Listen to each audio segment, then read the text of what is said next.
Iran's new administration says it's ready to talk with any country, including the US, as long as Iranian interests are preserved and talks are carried out on an equal basis.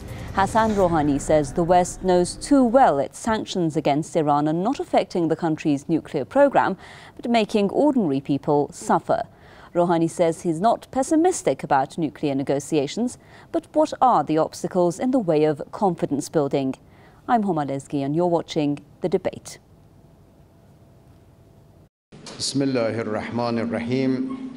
Iran's new president, Hassan Rouhani, fielded questions at his first meeting with foreign and Iranian journalists after taking his oath of office on Sunday.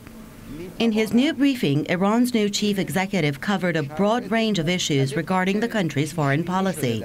Rouhani was asked about the prospect of Iran's relations with the US.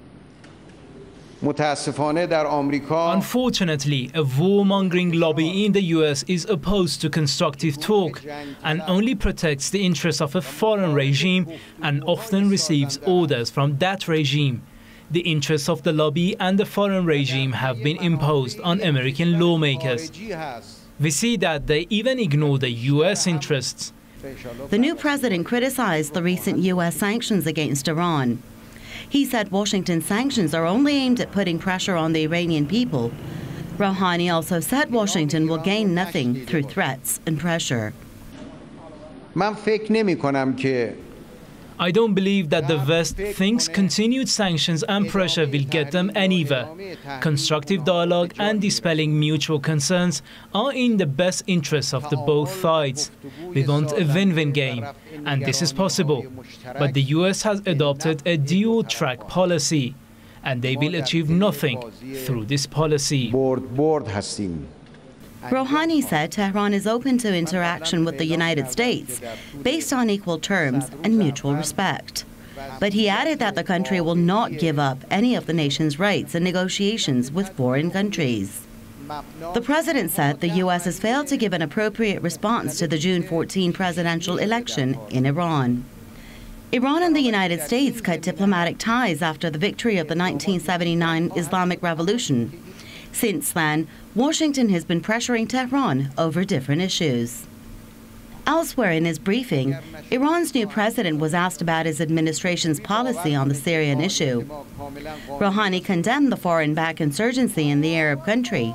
He stressed that there's no military solution to the Syrian crisis. We denounce a civil war in Syria, the presence of foreign terrorists in the country, as well as foreign intervention.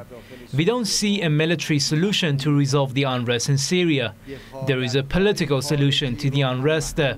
Of course, if all regional countries such as Iran, Turkey and the others put their efforts together, they can help speed up the resolution of the unrest. Rouhani has already met with many foreign officials since taking office on Sunday. At his press conference, he said constructive interactions with regional and extra-regional countries have already begun. You're watching The Debate. Joining me now live from Tehran is Mr. Iran Marandi. He's professor with the University of Tehran. Thank you very much for being with us, Mr. Marandi. Yeah. A warm welcome to our guest in New York as well, Mr. Stuart Stogel with the Newsmax magazine. Welcome, sir. My first question to our guest, Mr. Marandi, here in Tehran. Now, Mr. Marandi, I guess you did listen to what Mr. Rouhani had to say today. He said that the US has not yet responded to the message of Iran's elections. First of all, what does he mean by that message? And do you agree that the US has not responded to that message yet? My understanding is that President Rouhani is saying that the United States really does not understand what is going on in Iran. The United States misreads the situation in Iran. It has been doing so for over 3 decades now. The United States basically interprets events in a way in which suits itself, but this misrepresentation of the situation in Iran has continuously, over the last over 3 decades, led to one miscalculation by the United States after another. And now really is yet another opportunity for the United States to rethink its policies towards the country, to behave in a more rational manner, unlike its previous behavior. What President Rouhani was saying was that if the United States changes its behavior towards Iran, in other words, American deeds are what is important for Iran, then there is definitely a very good opportunity to move in a positive direction and towards rapprochement. But the United States, simply by making statements or making any positive statements, even though so far we have not even seen real positive statements, but even positive statements themselves are not enough. Iran needs to see real action on behalf of the United States, and I think he was very clear that if the United States behaves appropriately, then they will receive an appropriate response.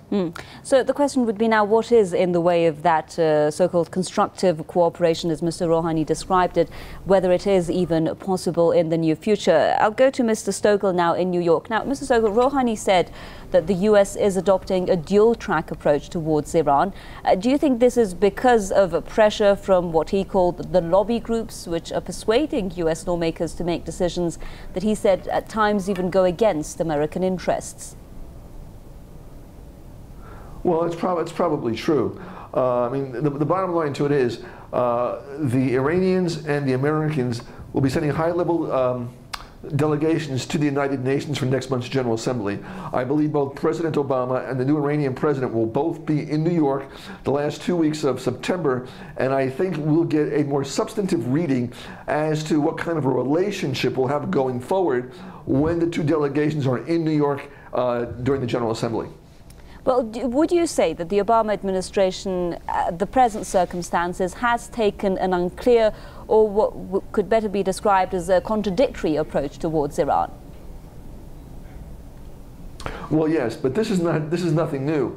In full disclosure, I happen to be a personal friend of the new foreign minister, Javad Zarif, and we have been in contact in the last few days. And without disclosing anything personal between us, I can say that this confusion as to where the Americans stand is nothing new. Minister Zarif has been personally exposed to this dual-track strategy by the Americans, saying one thing publicly, one thing privately. So he knows where the Americans are coming from, and I believe that he believes that despite the public rhetoric, that there will be some grounds to move forward once the delegations meet face-to-face in New York.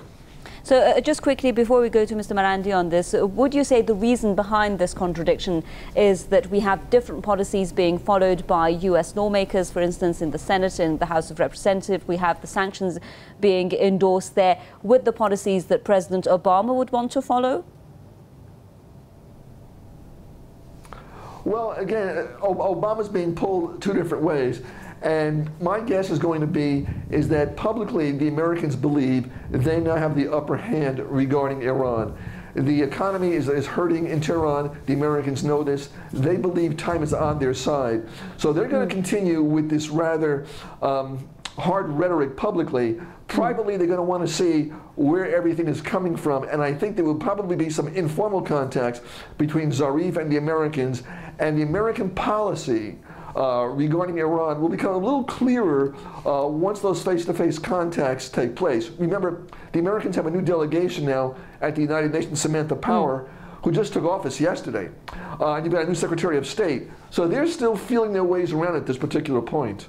Well, back to Mr. Marandi now on this. Mr. Marandi, how would you interpret the latest round of sanctions that were endorsed by US lawmakers in the House of Representatives? I mean, a lot of analysts we've been talking to, they are saying, well, we'll have to wait and see whether the Senate is going to approve this and whether it's going to be signed into law. But the fact that this has been, raised by US lawmakers, is it sending a message to Iran? Was it a decision that you think Obama didn't favor? Well, a couple of things. I think that Dr. Rouhani made a couple of very important points. One is that he pointed out that in the United States, the political elite is very much influenced by lobbies that are working in the interest of foreign governments and not in the interest of the United States. And that's basically, he's implying the Zionist lobby is behind a lot of the trouble, and that they are basically hurting the United States by pursuing the interests of Israel rather than the interests of the American people.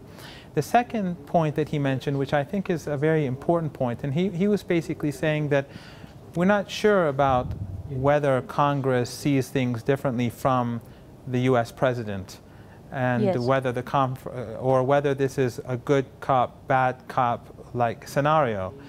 But if Congress pushes for new sanctions, which it has, first of all, this is a very bad sign. It shows that the United States is not showing goodwill. It is not willing to sit down and to be rational and realistic with a new president. But beyond that, if the U.S. president is opposed to the acts that Congress is pursuing, then that shows that the U.S. president is very weak. Because if he is unable to stand up to Congress and say that these policies are wrong, they prevent rapprochement, they prevent the improvement of relations with Iran, if he does not have the courage to say that, then it shows that he's a weak president.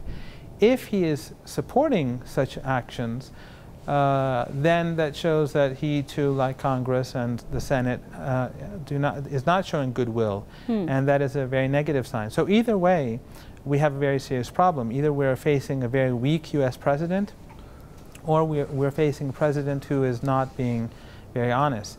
But what is important is that the rest of the world is witnessing this. As before the new president comes to power, new sanctions are imposed. Countries, independent countries, important countries in the world that are critical of the United States, China, Russia, India, some European countries, even Italy, for example, Latin American countries will look upon this and they will be thinking about resetting their own ties with Iran, and it will cause friction between them and the United States. So it will isolate the United States if they continue with this sort of behavior. Well, on that note, let's just go to our guest in New York on that, Mr. Stogel. A reporter I did see in that press conference, and it was an American reporter, was asking Mr. Rouhani, when you go to New York, are you going to hold a meeting with President Obama? And you just raised there the issue of talks that could take place between the two sides. And Mr. Rouhani's response to that was kind of like, I'm still not certain if I'm going to go to New York, and if I even go there, the issue of talks with Obama or any other official would be a sideline issue. The main issue, he said now, is whether the US is actually prepared to enter into some kind of a dialogue with Iran under the terms outlined by Rouhani. Those terms are that talks are based on an equal basis with no, quote, hidden agenda. Do you think that kind of talk is possible, and that these conditions can actually be met by the US? Well, it's not a point of whether the US is going to meet any conditions.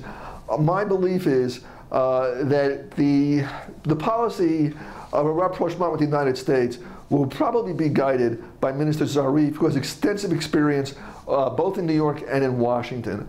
My guess is going to be is that he will use many of his old-time contacts to see what kind of talks could develop with the United States. My guess is going to be they'll start slowly at first, and as each side gets to know one another a little bit better, then we'll move to more substantive dialogue. I don't think you're going to see any immediate breakthrough. I think that the kind of dialogue you can expect will take place over the next several months. So we won't really get a clearer picture as to the future going forward. My guess is going to be until midsummer of next year. It's going to be a touch and feel situation between now and next summer. Well, Mr. Stogel, the thing is, when we have, just as Mr. Marandi was saying earlier on there, just days before Mr. Rouhani takes, his oath of office and starts his work as president, we're seeing sanctions being endorsed by lawmakers. Do you think this is sending a message that we are not prepared to enter into dialogue, that the atmosphere is not at all a positive atmosphere? Don't you think this is giving that kind of a message? Well, yes, but it's also public posturing. I think the Americans want to show that they're going to be tough on the new Iranian government. They want to make sure that there is no, at least public perception, that the Americans are being weak.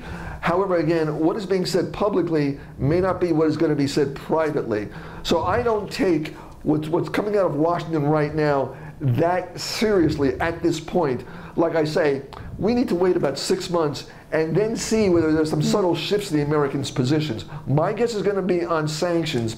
The Americans will not vote for sanctions to be lifted.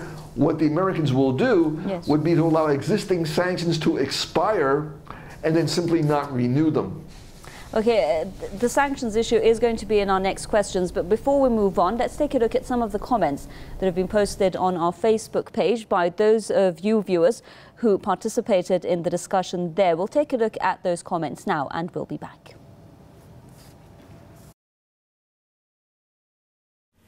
The US believes that Iranians elected Rouhani because of sanctions. This assumes that sanctions worked, and more sanctions and threats will improve the situation in favor of the US. But the truth is, the sanctions have not worked and are widening the gap between the two nations.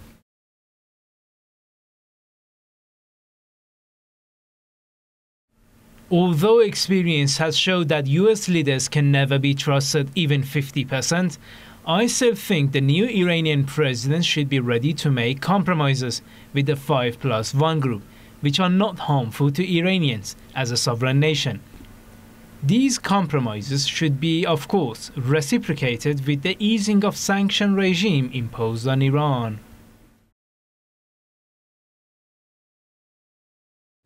I hope this time the White House plays it right. It should grab the chance of engaging with the new president in Iran and sit for talks to tackle every dispute between the two countries. Washington has tried the sanctions and threats but failed, and now it should try talks as well. So those were basically some of the comments that were posted on our Facebook page, and they raise a few questions. I'll put the first question to Mr. Marandi in Tehran. Now, Mr. Marandi, if you are listening to those comments, one of them was saying that sanctions seem to have worked because now basically they were saying the truth. The US believes Iranians elected Rouhani because of sanctions, and now the US can engage with Rouhani. And then another commentator was saying that the sanctions have proven not to have worked, so it's time that talks proceed. What do you think about the sanctions? What kind of an effect have they had in the process? Well, first of all, the sanctions don't expire. In fact, there are many conditions attached to them that have nothing to do with the Iranian nuclear program. The sanctions are inhumane, and I think it's a public diplomacy failure, to say the least, by the United States, because among ordinary Iranians, it's clear that the person or the people to blame for the hardship that many people are enduring are in Washington. The fact that there are shortages of medicine, people die, the blood is on the hands of the American government. So the sanctions really are not going to change Iranian policy. President Rouhani was very firm about Iranian sovereignty.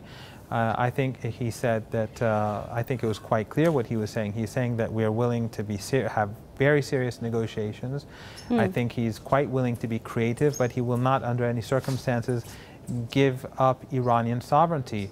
And nuclear enrichment, the enrichment of uranium for peaceful purposes, is a sovereign right of the Islamic Republic of Iran, and President Rouhani will not relinquish that. The United States really has to come to terms with this fact that punishing ordinary people, making people suffer, not only fails to work, as we've seen in the case of Cuba, in Gaza, and in Iran, but it creates greater hostility towards the United States, just like when it attacks sovereign countries. Sorry for stopping you here.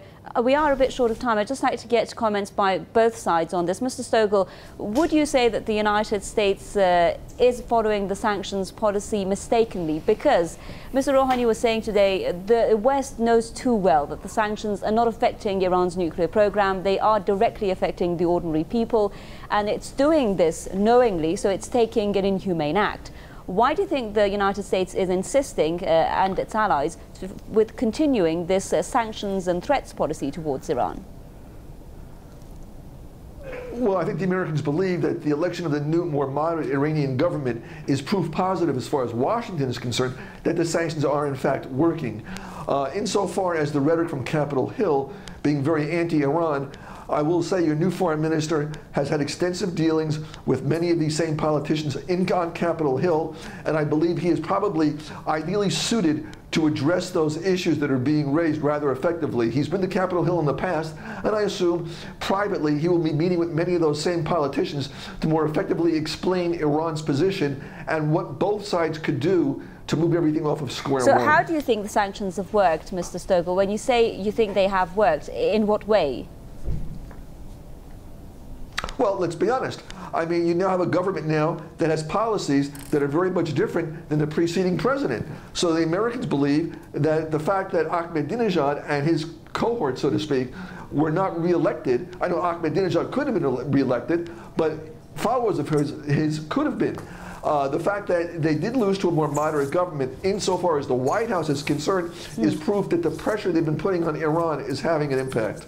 Mr. Marandi, what's your response to that? I guess they're saying the fact that we're having a new so-called moderate regime in Iran shows that the sanctions have worked. No, I think that, again, that's what President Rouhani was talking about. The Americans are misreading Iran. All the candidates during the presidential debates were firm on the nuclear program, and I think everyone in Iran fully supports President Rouhani when he says that we will not relinquish our nuclear rights. The United States doesn't really need to speak to the Iranian foreign minister to understand the reality on the ground in Iran. They have to face the truth and reality. The reality is that in this part of the world, there is uproar, there is instability, largely thanks to the United States, which has pushed for civil war in Syria, which has supported dictatorships like Saudi Arabia and Qatar, which have created great destruction throughout the region. Yet basically the only country in the region that is completely stable is the Islamic Republic of Iran, which holds regular elections. The recent election had a 73% turnout. And the United States has to recognize that this country is strong, it is stable. Well, Mr. Marandi, I'm really sorry for stopping you because we've just got a minute left. I'd like to give both, I guess, 30 seconds to give their conclusion here. Mr. Stogel, what would you see as a win-win situation for both sides? Quickly, if you can. Okay, I believe that you'll see a lot of substantive talks in New York next month. I do believe that John Kerry does want a more normalized dialogue with Iran. A more normalized dialogue doesn't necessarily mean progress on certain fronts, but that both sides can talk to one another and fully understand each other's position. And that's why I think the new foreign minister is in a great position to make sure both sides understand the other and don't miscalculate. And Mr. Marandi, just quickly, your comment as well. What is a win-win situation for both sides? A win-win situation is for the United States to put aside its excuses. It has to come to terms with reality. And if the United States behaves in a rational and realistic way with Iran, then rapprochement is something that is achievable. Mr. Mohammad Marandi, professor with the University of Tehran, with us there from the Iranian capital. Thank you very much, Mr. Marandi. A big thank you to our guest in New York as well, Mr. Stuart Stogel with the Newsmax magazine. Thank you so much, everyone, for staying with us on another edition of The Debate. From me, Homa Lesgi, until our next program, it's goodbye.